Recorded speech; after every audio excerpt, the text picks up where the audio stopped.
Alright guys, TacticalRab back again today. Hope you're all doing well and enjoying your day so far. Some real interesting matches here on the final day of the first week of the Major 4 qualifiers. Some spicy storylines all across the board, but some incredibly crucial matches in terms of World Championship qualification and what is shaping up to be indeed a crazy few weeks of Call of Duty. Very much enjoying your thoughts in the comment section below. Hit the like button if you enjoy. Subscribe if you're new as always. I would greatly appreciate it. Really up to the channel. Thank you very much indeed for doing that. Of course, we'll talk about the FaZe series towards the end of the video. We've got to start out with the Paris Legion one. Johnny in this team for the first time. Johnny replaced John, rather incredible situation. But yeah, honestly, I thought Johnny's picture they brought in here was just hilarious. We know that Temp a few days ago said that their scrims with Johnny and the team playing on seemingly Theory's CDL accounts, but of course, well, he finally has one in this game and plays as Johnny, but their scrims were going rather well. They managed to take down FaZe on a Bacard hard point, and I suppose they were feeling pretty confident as a result of that one, decided to chow Seattle Surge on it, but they also, demoralised London apparently, but it turns out London looked pretty good against Toronto, and then look, scrims are scrims at the end of the day, tough to read too much into them, but we'll talk about that more here in a second actually as we dive into this series. But yeah, Johnny, he got his picture in business. Like, of course, like some players have the player cam if they're not at the facility or whatever, or like just don't want to have it on, I suppose. Even though I would have thought it was mandated unless for like extenuating circumstances or whatever. But Johnny doesn't have it on. I guess he's not where the Paris guys are. And just the picture they come up with here was absolutely hilarious. So he played pretty well this series. It wasn't the worst debut like of a pro player so far this season. Jimbo probably still holds the record on that one on the Paris Legion side.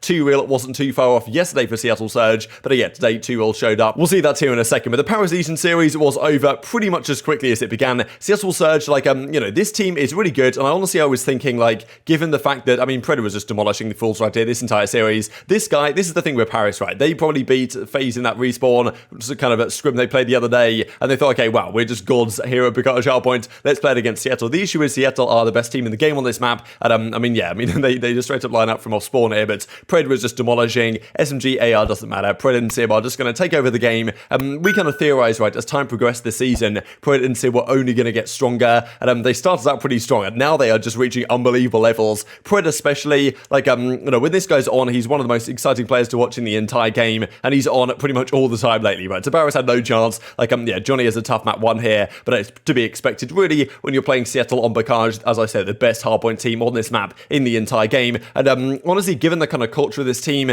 their ball accuracy, his leadership, the fact that they've got good general management, coaching staff behind the scene over there, I didn't expect them to kind of slow down, take their foot off the gas, because they know after winning Major 3, this is their chance to make a serious run and make some serious noise towards the end of this year, become the first team maybe to go back-to-back, right? Or at least try and win 2 tournaments this year, which of course no other team has managed to do so far. The other 2 maps that went relatively quickly as well. Paris, honestly, like, this is pretty tragic with Paris, right? They went up 3-0, they were looking good, potentially going to bring it back, and then all of a sudden it's just Seattle that win, effectively 6 straight. They did finally take another one here, Paris, right towards the ends, so it was eventually 6-4, but yeah, Donny Temp, I think I got a screenshot actually kind of during it. He was like, they went down, I'm pretty sure, 5-3 after having been up 3-0, and he was just mind-blown at some of the stuff he was saying, right? Like, yeah, I don't know. Free Donny Temp to a degree. He played okay this series, right? Didn't have a spectacular series, but he's playing well. I still think he's the best player on this team that could be a good fit for other teams in the league. Maybe now, right? We talked about Octane today, or of course later on, right? But hopefully, like, he's probably going to end up staying out the year on Paris. Hopefully he gets a spot before the World Championship, but it's kind of unlikely. Kind of would be sad to see Donny have to sit out of the World Championship. But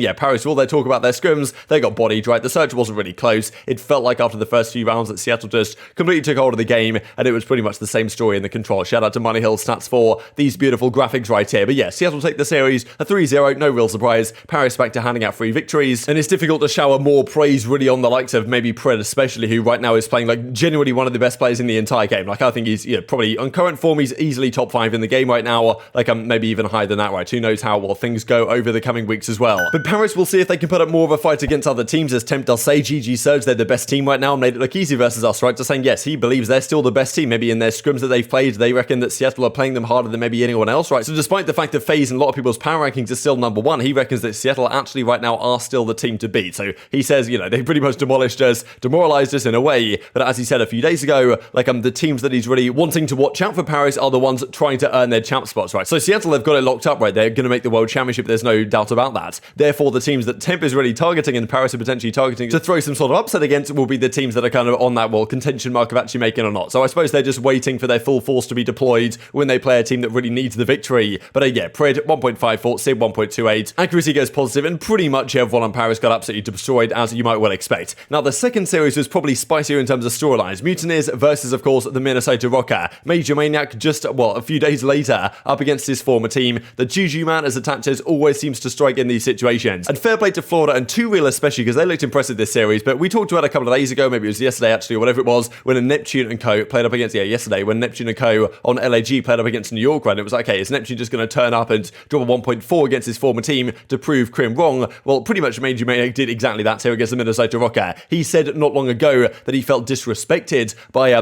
by the team for dropping him. He felt like, okay, he certainly improved that roster, wasn't the problem of the team, was, as he said, felt disrespected for getting dropped by the Minnesota Rokkr. Took the first opportunity he had to go to a different team, and, this is, of course, the opportunity as it presented itself. This game one was honestly outrageous. I'll just kind of put this on the big screen, the entire 30 seconds of this, because what was going on here, it's tough to even explain. Florida Mutineers had like a 248 on the board. It looked like they were going to close it out right here, right now, but Havok gets in, gets a two-piece, almost gets the third as well, but Standy helps him out with it. And then, look, there's 10 points on the go, but Florida just spawned close enough, and Minnesota managed to throw their final setup. This is, again, like, this is very reminiscent in a way of what happened in the game 3, where they have, pretty much a winning setup, go 4 dead, lose the map. They pretty much repeated the trick on the Tuscan again, so that I'm sure is going to haunt the Minnesota guys, because that was certainly a winnable map, but a crazy Tuscan R-Point. This is by far the best map and the most enjoyable map to watch in the entire game. Tuscan R-Point always delivers the bangers. It's always a good time when it's in series. Pretty much every other map mode combination is terrible in comparison to this one, in my opinion. It's not even that good, to be honest, compared to maps in other games, but it's just the best of the bunch that we have this time around. Now, the Search and Destroy, this is where, kind of what we talked about a few days ago, I thought this new Mutineers team with 2Real instead of Vivid, I thought that was a downgrade, but I certainly thought that aBeZy for Dave Paddy was an upgrade in terms of leadership, communication, Search and Destroy, clutch factor, this type of stuff. So I thought on the whole their team probably gets slightly better, but their respawn might be a bit more questionable. Now, when they're winning their respawns, their Search and Destroy should be very strong, especially against a team like Minnesota. I'm sure that aBeZy was telling the boys, like, okay, this is what Attach likes to do, this is what the guys like to do, having teamed with them not long ago, and therefore probably could counter-strat them rather nicely here on the Bacage, win this 1-6-2, and then win the final control as well. This was super mixy, like, it was all defenses in the end, but Mutineers just do enough to get defense on the final round, and Minnesota probably should have won this offense as well, round 5, like, they had a lot of chances, they pretty much had maybe 3 occasions where they just needed to win one more gunfight and they would have closed out the map, and at least taken it to some further ones. Doesn't happen though. Minnesota choker, Minnesota chocker, whatever, they strike again on the round 5 of this game, and it's Mutineers that 3-0 Minnesota Rokkr. Like, I'd honestly thought that this would be an interesting series. I did not expect it to be a 3-0 one way or another. Certainly not for the Mutineers, right? It's a fair play to them. Like, 2Real had a solid series. I think he impressed game 2, especially the Search and Destroy, played really well this series. But aBeZy was the star of the show, right? As Attach says, COD GG is undefeated, as well as Mutineers say, the classic tweet, hey Rokkr, you dropped this one, right? aBeZy, of course, himself. So he was definitely letting some thoughts be on in the post-game interview that, like, look, he thinks he improves every team, makes every team a contender, happy to get the victory against his former squad here, just because, he feels very confidently that they shouldn't have dropped him. And as he goes on to say, GG's Rokkr 1-3-0, I'm gonna bet on myself every time, right? Who cares what they think? I'm gonna, get dropped, whatever, get benched, go to another team and prove that, he can form a better squad than they have at the present time. And this does make a very interesting set of implications here for the seeding, right? Because Florida, with this victory, overtake Minnesota in the standings. Not good again for New York, because now New York are further behind, but they're still 30 points off the pace right now, New York, to even catch up to these guys. But Florida are now slightly ahead of Minnesota, right? So those are certainly, I'm pretty sure one of these two teams, if not both, will not qualify, but I feel like one of them probably won't out of Florida, Minnesota right now. And we know Minnesota is somewhat questionable on LAN, so they need to turn up online, and this series they didn't really. I mean, look at the stats here, like all even, but slightly in the negative, so they've got to turn up, win a few more series here, because the series against Optic isn't going to do too much for them if you can't pick up points elsewhere. And yeah, aBeZy, a 1.40 to take revenge against his former team, that is pretty phenomenal stuff. Formal was also given aBeZy his props for this one, but this final series, man, was just so entertaining to watch for many reasons. The control was spectacular, but these Search and Destroys were just so funny towards the end. It honestly was cracking me up. Game 1, like, fair play. Los Angeles Thieves somehow recaptured their magic on Gavutu. Don't chalice on here. And that is the issue really for Thieves. The problem is for them, they tweeted out the don't chalice on Gav thing after this map, and as soon as that happened, I knew the series was chalked. In fairness, they put up a fight here and won 2 respawns off FaZe this series. If you win 2 respawns off FaZe, you've got to think that you're in with a great shot of winning the series. But the thing is, FaZe, clearly, since the whole Katie Bedford aBeZy Search and Destroy type thing, like, have clearly reached new levels. But Thieves seem to somehow just be perennial victims of FaZe in Search and Destroy. Anyway, fair play to Thieves. They came out firing game 1,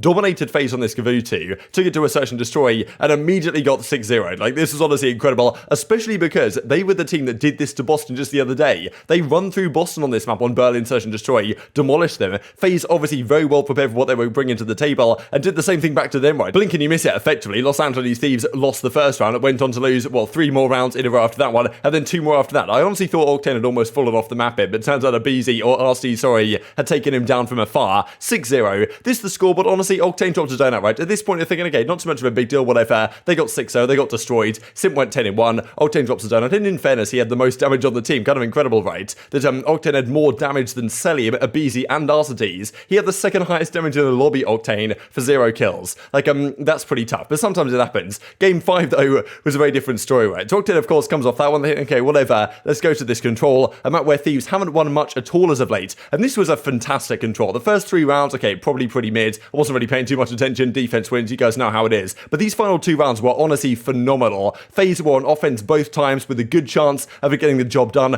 Both rounds, they came so close to doing it. And despite having the life advantage, the clock just didn't work in their favor. Honestly, this round was incredible. Drazah got 1 kill on Simp in the 1 versus 3. 0.5 seconds on the clock at this point. Number 1 in Cellium is jumping out the window. If he kills Drazah or gets in the points, he probably does enough to win this round. But, I mean, just in the end, Drazah manages to stay alive just long enough to take it to a round 5. And then the round 5 played out so similar. We had a very, pretty much identical situation where FaZe have a massive life advantage, but when it comes down to time, it felt like they were going to win this anyway, though, because they had enough players on the hill. Look at the way this goes, right? It's 8-6 at this point. The kills come through for Thieves, or well, initially, and then they go the FaZe's way. This final push comes through. Kenny gets gunned into Brute Oblivion on the staircase right there. Drazah goes down as well shortly afterwards, and it's an 8 versus 2 at this point. Maybe Drazah stays up. Whatever happens, yeah, Drazah stays up. It's a 1 versus, look at this, 2 versus 6 at this point. It looks like it's over and done with, but Kenny launches a nade from downtown, kills both players on the point with a grenade, and that was enough, right? Got them off the point for long enough. The 5 seconds elapses, and yeah, 2v6, we saw it yesterday, another 2v6 today. Honestly, those final 2 rounds were phenomenal play. Yes, it was a defense win fest at the end of the day, but that was some of the most entertaining control I've watched in a very long time. So fair play to both teams for giving us a show on that one, but it's Thieves that close out, and then they go into a Tuscan hardpoint where they are rather good. And yeah, this is kind of the screenshot I took of that one, where Kenny gets the 2B's grenade to get them off the hill. Incredible Kobe that comes in from him, and then they go into a hardpoint where they move up 80-10 within about 5 seconds, right?